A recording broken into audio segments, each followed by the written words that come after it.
sumber rasa aman, sumber kedamaian bagi semua makhluk dimanapun mereka berada, baik yang kelihatan maupun yang tidak kelihatan, di setiap ruang dan waktu, di semua tingkatan. Setiap bangun pagi, biasakan untuk selalu bertekad. Hari ini tidak boleh lagi ada orang yang berkurang kebahagiaannya bertemu saya. Hari ini tidak boleh lagi ada orang yang terluka hatinya bertemu dengan saya. Coba selalu bertekad seperti itu. Maka kita akan terus menjadi sumber cinta, sumber kebahagiaan, sumber keberkahan. Itulah yang disebut dengan sebaik-baiknya manusia. Pagi-pagi saya sedang berjemur, ada orang yang lewat. Saya tahu mau menyampaikan sesuatu pada saya, tapi dia nggak berani. Ketika sudah lewat saya panggil, ini buat beras. Nangis. Kau Bapak tahu kalau saya nggak punya beras. Orang kalau ditanya oleh kita punya beras atau tidak, belum tentu bisa menjawab yang sejujurnya.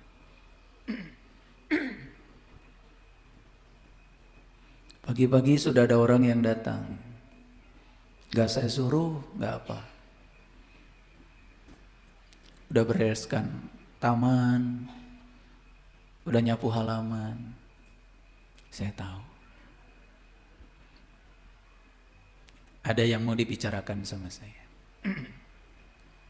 Saya tegur. Ada apa kamu?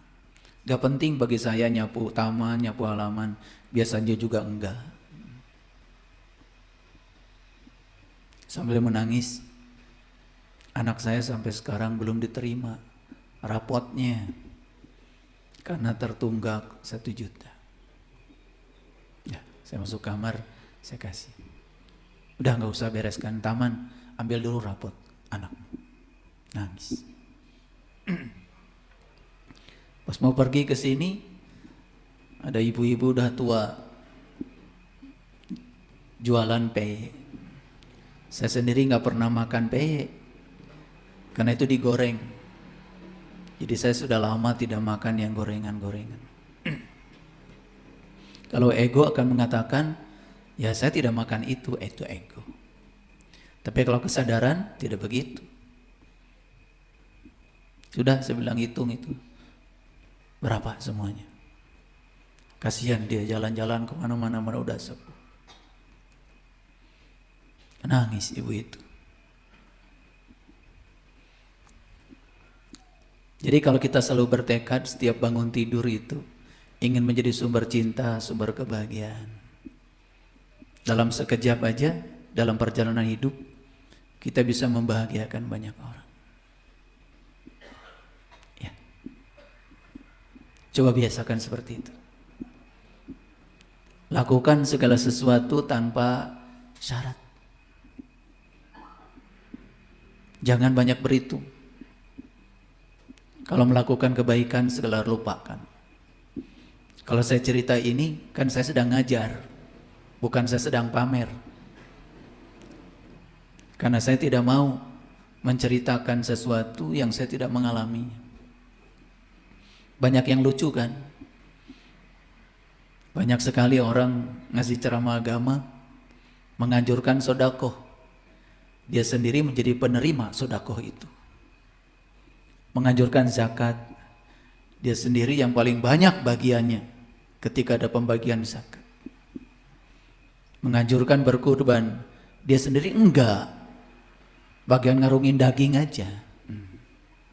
Banyak kayak gitu. Tapi masyarakat tidak sampai ke situ pikirannya. Dan sampai sekarang masih menganggap orang itu sebagai orang yang soleh. Pikiran kita sudah terbalik sejak lama. Nggak tahu, saya pengen cerita itu.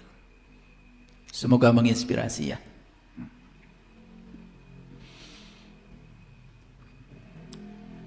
Segala puji hanya milik Allah, sang kehadiran, sang keberadaan. Beliau adalah Rabbul Alamin, yang menguasai seluruh semesta raya, yang meliputi seluruh makhluknya tanpa batas, yang memenuhi seluruh ruang kosong, dan tidak ada satu ruang pun di semesta ini tanpa kehadirannya, yang maha memenuhi segala kebutuhan setiap makhluknya tanpa batas, yang cintanya tanpa batas, yang tidak pernah menghukum tetapi selalu mengajak kita untuk kembali kepadanya, yang tidak pernah mengutuk, tidak pernah mengazab. Seburuk apapun perilaku kita, dia hanya memanggil kita supaya kita pulang ke dalam pangkuannya. Orang itu mari kita puji dia bersama-sama membaca hamdalah alhamdulillahi rabbil alamin. Mari kita awali kajian kita saat ini dengan terus menyadari kehadirannya. Dia tidak pernah tertidur, tidak pernah terkantuk, senantiasa bekerja untuk memenuhi seluruh kebutuhan setiap makhluknya tanpa batas. Dia tidak pernah merasa berat untuk mengurusi semua kebutuhan makhluknya, karena dia maha segalanya. Mari kita mohon ridhonya, mohon berkahnya. Kiranya ilmu yang dialirkan semesta kepada kita di pagi yang penuh berkah ini membangkitkan kesadaran kita, membangunkan tidur panjang kita, mengingatkan segala yang lupa dalam diri kita. Kita sapa asmanya dengan kelembutan dan cinta seraya membaca basmalah. Bismillahirrahmanirrahim. Topik kita hari ini, saya akan membuka rahasia tentang ayat kursi. Oleh karena itu maka judul kajian kita hari ini adalah kursi Allah meliputi langit dan bumi. Hati-hati. Saya duduk di kursi. Kalau saya duduk di kursi ini, antara saya dengan kursi sesuatu yang berbeda.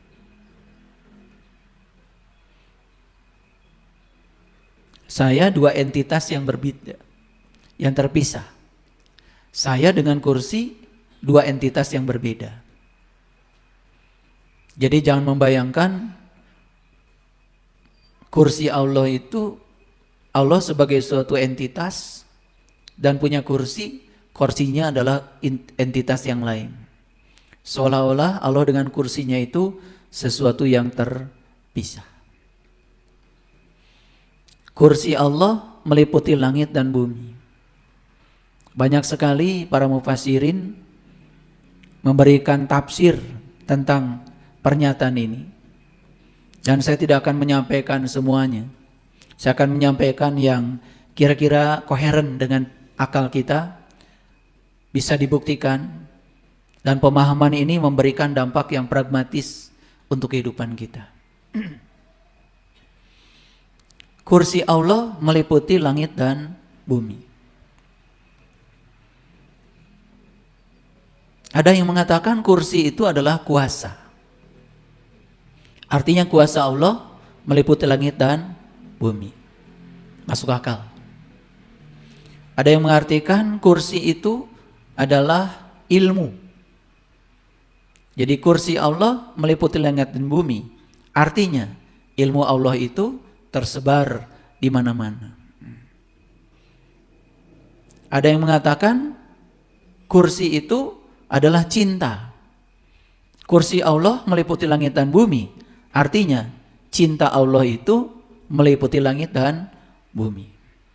Ingat ya, langit dan bumi. Orang-orang astronomi mengatakan bahwa langit itu ya ini, ruang kosong ini. Dan bumi itu adalah bumi tempat kita berpijak. Nah, yang kayak bumi ini tentu saja bukan satu. Yang kayak bumi ini jumlahnya di satu galaksi aja bisa miliaran. Contoh saja, di galaksi Bima Sakti tempat kita tinggal ini ada sekitar 250 miliar buah planet yang kayak bumi ini. Di galaksi Bima Sakti ini ada miliaran bintang. Salah satu bintang yang bisa kita saksikan adalah matahari. Jadi matahari itu termasuk bintang disebutnya.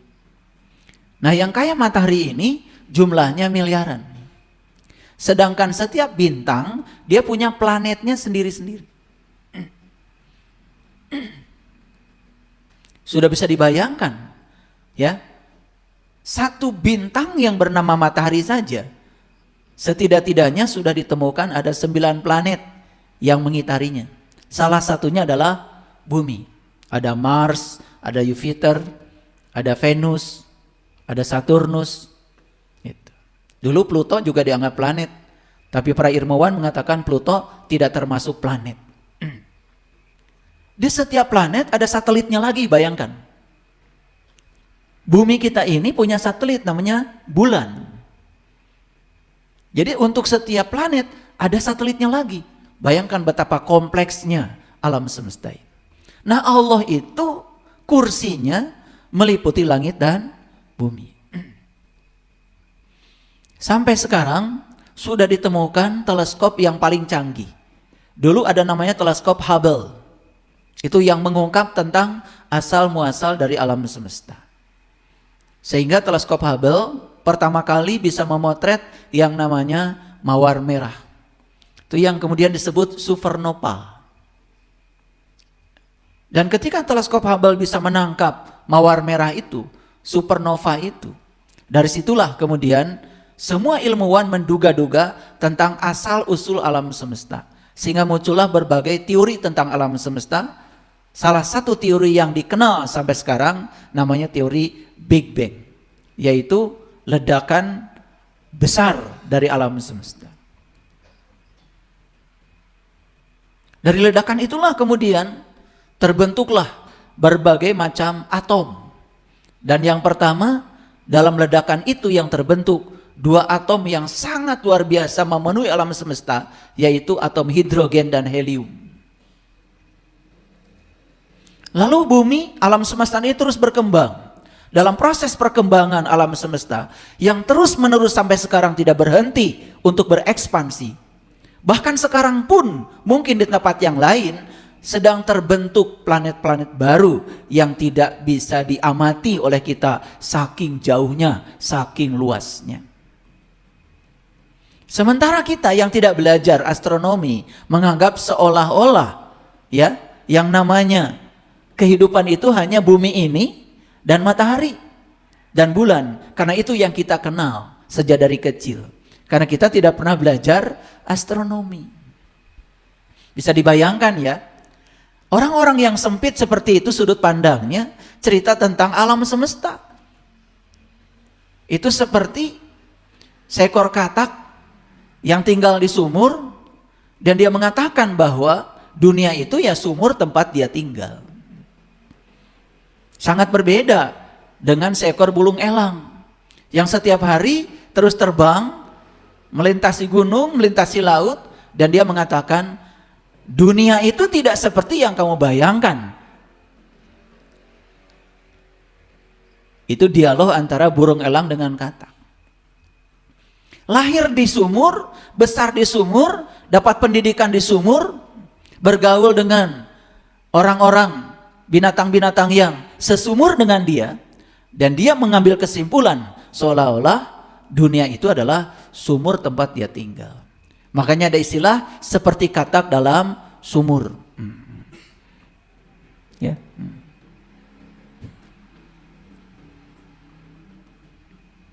Berbeda dengan burung elang yang setiap hari terbang luas, sudut pandangnya luas. Dan dia tahu yang namanya dunia itu tidak seperti yang digambarkan oleh katak dalam sumur.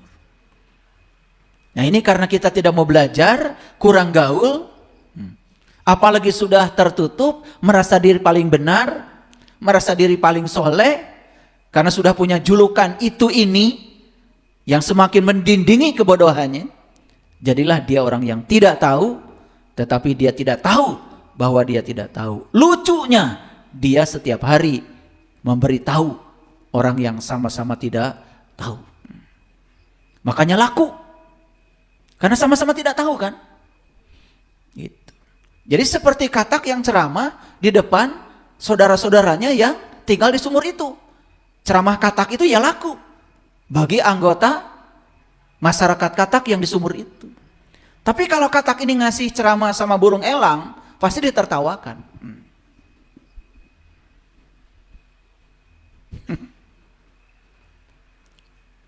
Saya kasih gambaran yang sederhana supaya ngerti. Ya, makanya beruntunglah orang yang tidak tahu, tapi dia tahu kalau dia tidak tahu. Dari sekian banyak katak yang tinggal di sumur itu, ternyata ada katak yang sadar. Lalu dia bilang sama burung elang, bisa nggak saya ikuti punggung kamu? Biar saya bisa keluar dari kebodohan ini. Dan dia berpegang di punggung burung elang. Saat itu dia bawa menuju angkasa tanpa batas. Saat itulah katak mengalami pencerahan. Mau nggak kayak katak seperti itu? Syaratnya cuma satu. Mau nggak kita membuka diri? Selama ini kita mengatakan seolah-olah Allah tuh tinggal di sebuah tempat jauh di sana. Sampai Nabi Muhammad pun untuk menjumpainya, katanya harus pergi ke tempat itu.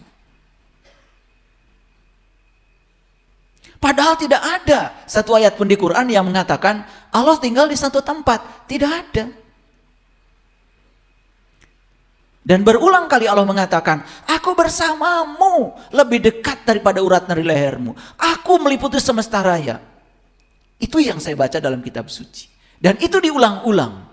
Tapi karena begitu kerasnya paradigma, doktrin, dogma yang membodohkan kita. Karena diulang-ulang kebohongan itu terus-menerus. Dan itu sudah dianggap kebenaran. Sampai sekarang kita pun masih menganggap seolah-olah Tuhan dengan kita dua entitas yang terpisah. Seolah-olah Tuhan itu berada di tempat yang jauh. Dan kita harus merengek-rengek kepada Dia untuk memenuhi segala keinginan kita. Dan banyak yang mengajarkan teknik-teknik untuk mengatur agar Tuhan takluk pada segala keinginan kita. Yang kemudian diberi judul supaya lebih spiritualis. Teknik itu diberi nama doa. Dan seolah-olah Tuhan itu mengenal kita lewat agama kita. Seolah-olah Tuhan mengenal kita lewat nama kita. Seolah-olah Tuhan mengenal kita lewat identitas yang ditulis di KTP kita. KTP itu hanya berlaku buat bank, Pak RT, Pak RW.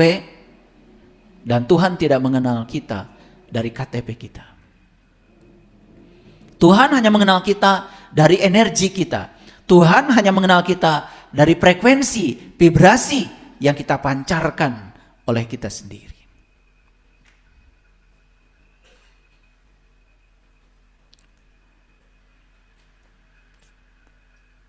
Jadi judul kita kali ini adalah kursi Allah meliputi langit dan bumi. Kompetensi apa yang mau saya bangun? Yang mau saya bangun adalah ketika kita sadar bahwa kuasa Allah meliputi langit dan bumi. Bahkan dirinya Allah meliputi langit dan bumi. Ilmunya Allah meliputi langit dan bumi. Cinta kasihnya meliputi langit dan bumi.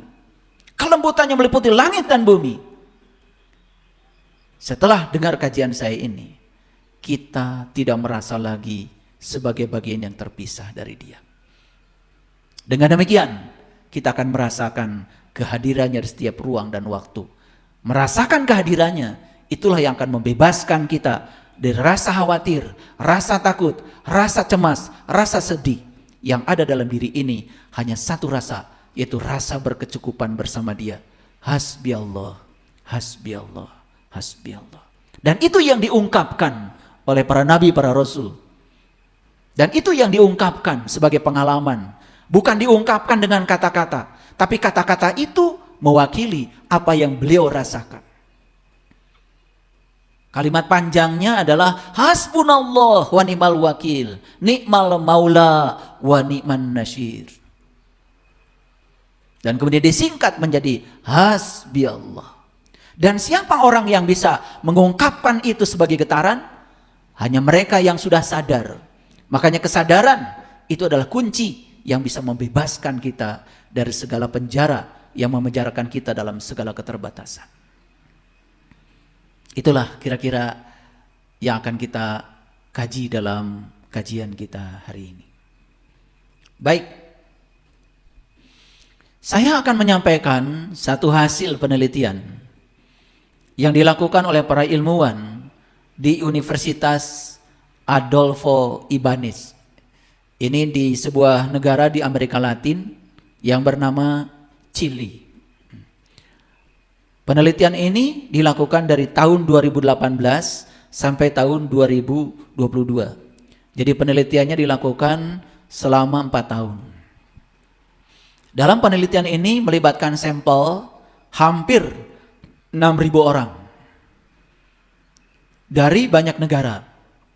Dan negaranya diantaranya Australia, termasuk Chili, Tiongkok, Jerman, India, Meksiko, Nigeria, Spanyol, Afrika Selatan, Korea Selatan, Turki, dan Amerika Serikat. Nah, kenapa mengambil negara-negara ini? Kalau saya jelaskan, metode penelitiannya panjang. Jadi karena di India, itu kan ada komunitas Islamnya, ada komunitas Hindunya. Gitu? Ya. Kemudian di Amerika itu beragam. Turki, komunitas Islamnya lebih banyak. Jadi penelitiannya dilakukan dengan mengambil sampel yang beragam. Ya, itu. Saya tidak akan menjelaskan metode penelitiannya karena ini sangat panjang. Nah, hasil penelitiannya dimuat dalam sebuah jurnal. Nama jurnalnya itu Journal of Experimental Psychology. Ini jurnal yang terindeks. Jadi hasil penelitiannya ditulis dalam sebuah artikel dan dimuat dalam sebuah jurnal psikologi. Nah, ada 2 kriteria yang diteliti dalam penelitian ini. Yang pertama adalah sedang dicari apa pandangan masyarakat dari negara-negara yang tadi di eksperimen itu tentang orang yang keren. Dan yang kedua, apa pandangan mereka tentang orang baik. Jadi keren menurut mereka dan baik menurut mereka itu seperti apa? Nah, tentu saja pertanyaan penelitiannya sangat banyak. Dan tidak mungkin saya jelaskan, nanti tidak akan cukup waktu. Karena saya bukan sedang mengajarkan skripsi sama Bapak Ibu. Tetapi dari semua masyarakat yang terlibat dalam penelitian ini dari banyak negara yang jumlahnya 6.000 itu ternyata memunculkan indikasi-indikasi yang frekuensinya kira-kira sama. Jadi orang keren itu ciri yang pertama adalah extrovert. Ciri orang keren itu extrovert. Yang pertama bersifat ramah. Itu menurut mereka. Yang kedua ekspresif. Ekspresif itu memiliki rasa empati yang kuat. Ya. Rasa empati yang kuat. Kalau diajak bicara itu pandangannya itu nyambung. Karena ada orang yang diajak bicara malah main HP. Itu tidak ekspresif. Bahkan bukan tidak ekspresif lagi itu. Tidak beretika itu. Tidak sopan itu.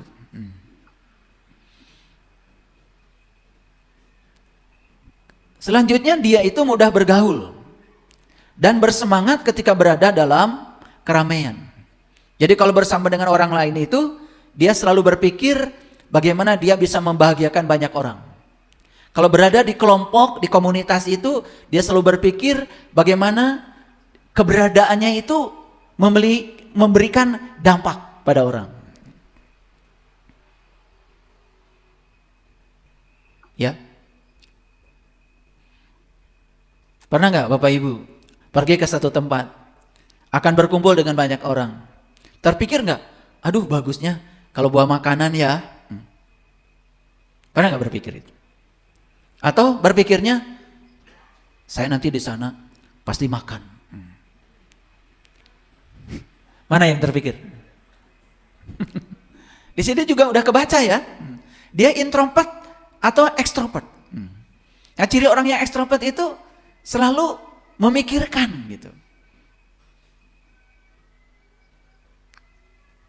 Wah, ini di kajian ini kayaknya banyak orang.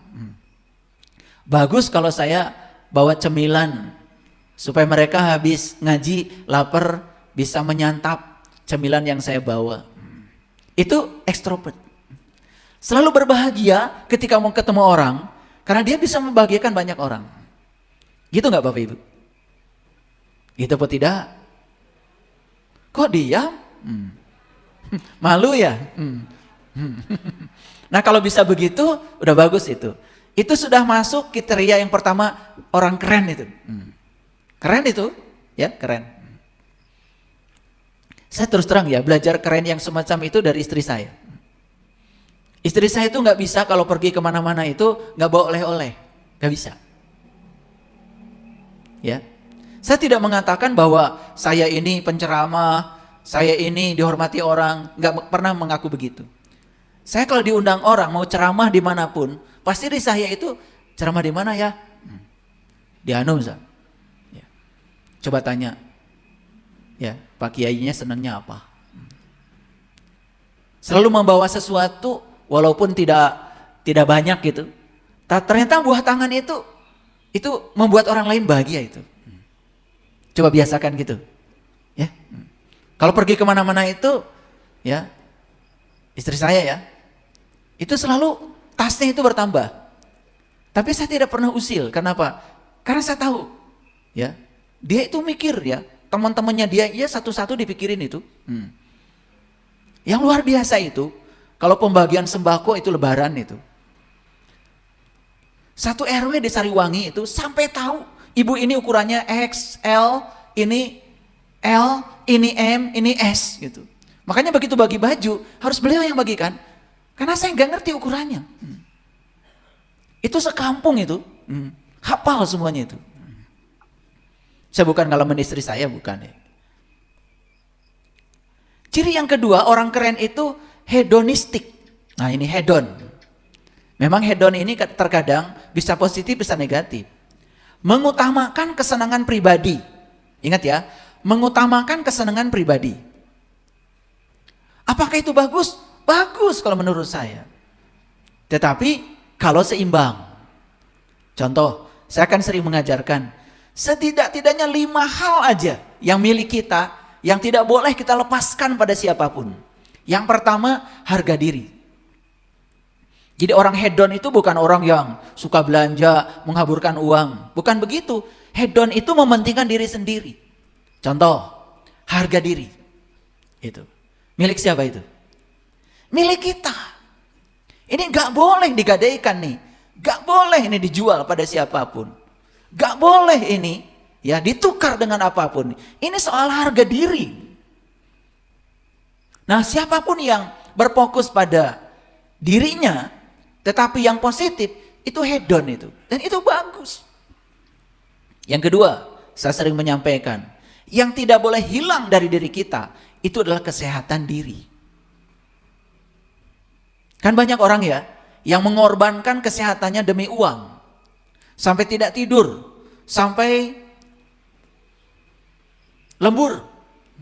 Ya, itu menurut saya sih kurang pinter orang ini. Begitu uangnya banyak juga nanti uangnya dipakai berobat. Betul nggak? Mementingkan kesehatan diri, hedon itu. Bagus nggak? Positif menurut saya. Positif. Kecuali orang yang punya harta hanya untuk diri sendiri. Nah itu. Kecuali orang yang punya rezeki dan berkah hanya untuk diri sendiri. Ya itu, kalau itu sih dia tidak tahu bahwa memberi itu sebetulnya bukan untuk siapa-siapa, kecuali buat dirinya sendiri. Yang ketiga, nih yang milik kita nih. Mimpi. Mimpi diri. Bapak Ibu masa tidak punya mimpi hidup ini? Kalau tidak punya mimpi berarti tidak punya tujuan. Betul nggak? Masa tidak punya mimpi? Saya ingin dikenang sebagai apa dalam hidup? Masa tidak punya mimpi? Punya mimpi enggak? Nah yang belum punya mimpi, mimpilah sekarang. Ya, berimajinasi itu boleh. Karena kita kreator kehidupan kita. Allah itu sang keberadaan, sang kehadiran hanya sedang menunggu proposal dari kita. Nah kita jarang mengajukan proposal sama Allah. Makanya akibatnya ya seperti itu. Kita cuma hidup terseok-seok seperti kebanyakan orang. Tidak menjadi diri sendiri. Gak punya mimpi. Nih yang belum punya mimpi udah setua ini, udah bermimpilah sekarang. Betul gak? Setidak-tidaknya mimpinya, saya kalau mati nanti ingin dikenang sebagai apa. Sehingga saya harus membuat sejarah apa nih dalam hidup ini. Ibu mertua saya. Ya. Habis berbagi itu di rumah kami di Sariwangi. Beliau sampai di rumah meninggal. Habis berbagi. Saya kalau pergi kemana-mana itu selalu menyediakan oleh-oleh buat kesenangan ibu. Tapi bukan buat ibu saya. Karena kesenangan beliau itu kalau beliau itu melihat ada tersedia beras banyak, tersedia roti banyak. Bukan untuk beliau. Senangnya itu berbagi. Kalau sudah berbagi itu bahagia. Makanya heran tuh masyarakat waktu itu. Begitu saya umumkan ibu mertua saya meninggal, kaget itu orang Sariwangi karena baru saja ibu membagikan sesuatu ke tetangga. Karena senangnya itu. Makanya ada yang bisa melihat waktu ibu saya meninggal. Ada yang bisa melihat. Beliau diliputi oleh cahaya yang sangat agung. Beliau kembali pada manjala cahayanya yang luar biasa. Kenapa? Ya. Kalau dengar orang sakit, itu pasti ya beliau pergi. Dan pulang dari situ pasti dompetnya untuk pulang pun gak punya. Pasti telepon karena habis semuanya. Dan saya tidak pernah menegurnya karena itu kesenangan beliau. Yang keempat yang punya kita, yang tidak boleh dilepaskan oleh kita adalah moralitas diri. Gak ada orang main-main sama saya. Saya pernah menjabat sebagai kaprodi di sebuah universitas. Gak ada orang yang main-main sama saya. Misalnya mau nitip anak supaya masuk di prodi itu, apalagi mau nyogok supaya anaknya masuk di prodi itu, gak ada yang berani main-main sama saya. Karena mereka tahu siapa saya. Soal moral tidak bisa dibeli dengan uang. Sampai sekarang teman-teman saya, kolega-kolega saya tahu karakter saya. Dan mereka tidak main-main. Tapi kalau kitanya culas, kitanya bisa disogok, kitanya bisa diajak main basah-basahan gitu. Ah, bapak itu mah ntar disogok juga pasti mau. Yang kelima, ini yang paling penting Bapak Ibu. Yang milik kita tidak boleh kita gadaikan pada siapapun adalah kebahagiaan diri.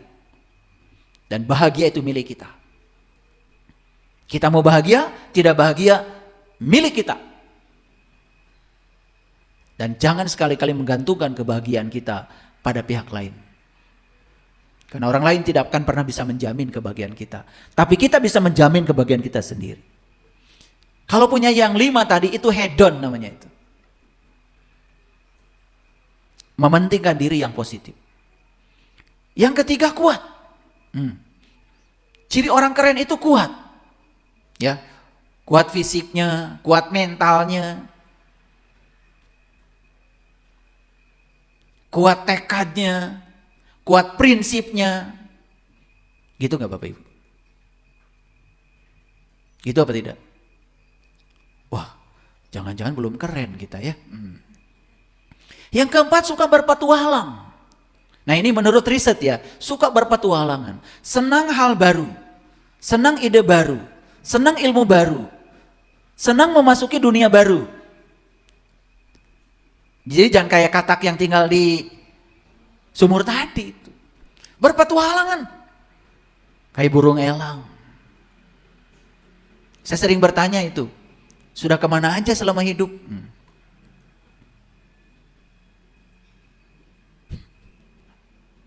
Jalan-jalan di kampungnya saja belum pernah. Apalagi jalan-jalan keliling dunia. Betul nggak? Akibatnya kurang gaul. Tapi merasa diri seolah-olah paling benar. Jago kandang namanya itu.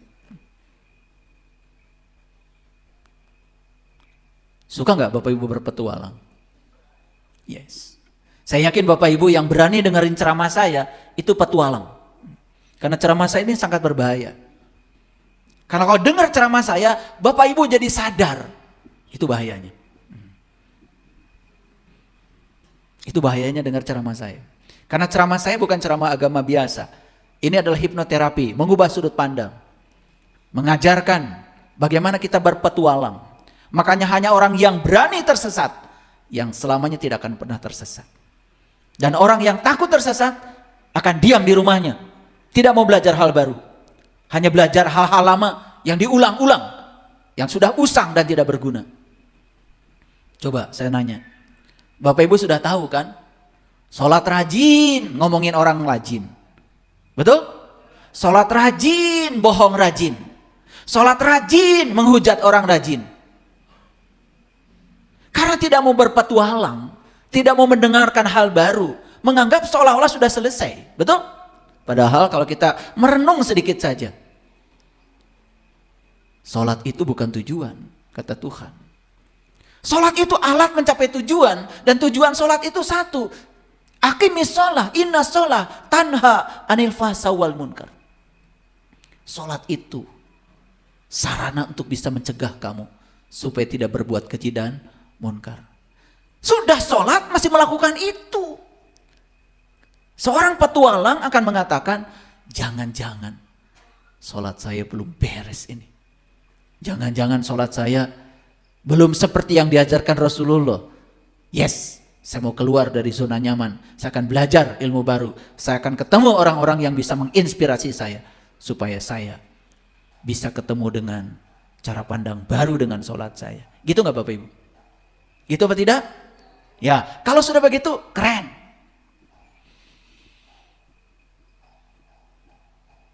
Indonesia aja. 34 provinsi. Belum pernah berkunjung ke provinsi lain. Jawa Barat saja, begitu banyak kabupaten. Belum pernah. Waduh, boro-boro ilmu baru. Tempat baru aja belum pernah kita kunjungi, makanya kurang pengalaman. Ya. Saya sering mengatakan kalau di komunitas saya, sebetulnya kamu ini masalahnya kurang piknik aja, saya bilang. Ya, karena kurang piknik jadi sakit-sakitan, ya toh? Pegel-pegel, cepat tua. Penyakitnya itu pasti, ya, vertigo. Karena jarang pergi ke perempatan, tigo terus, ya. Hanya sampai di pertigoan. Jarang-jarang jalan ke perempatan, ya itu penyakitnya juga vertigo. Bapak Ibu, ya, berpetualang. Wih, luar biasa. Saya dari kecil itu sudah punya mimpi. Saya ingin jalan-jalan, tapi duitnya banyak.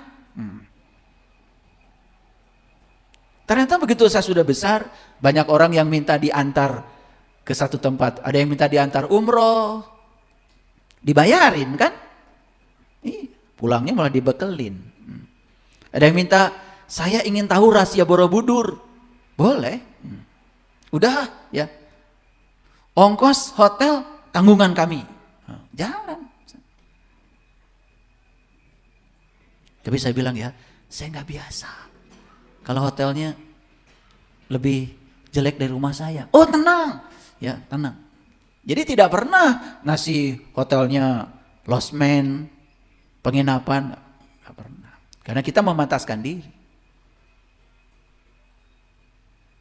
Yang kelima terbuka. Nah ini. Terbuka terhadap pengetahuan baru, terbuka terhadap pendapat baru, terbuka terhadap ide baru. Coba, orang yang tertutup, mau bisnis aja susah. Betul nggak?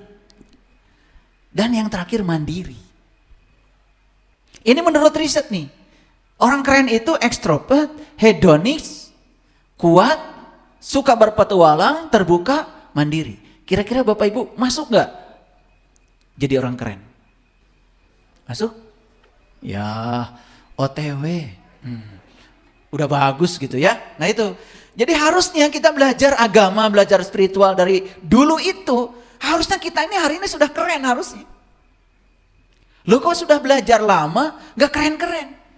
Belajar agama malah jadi tertutup terhadap orang lain. Merasa kelompoknya paling benar. Betul nggak?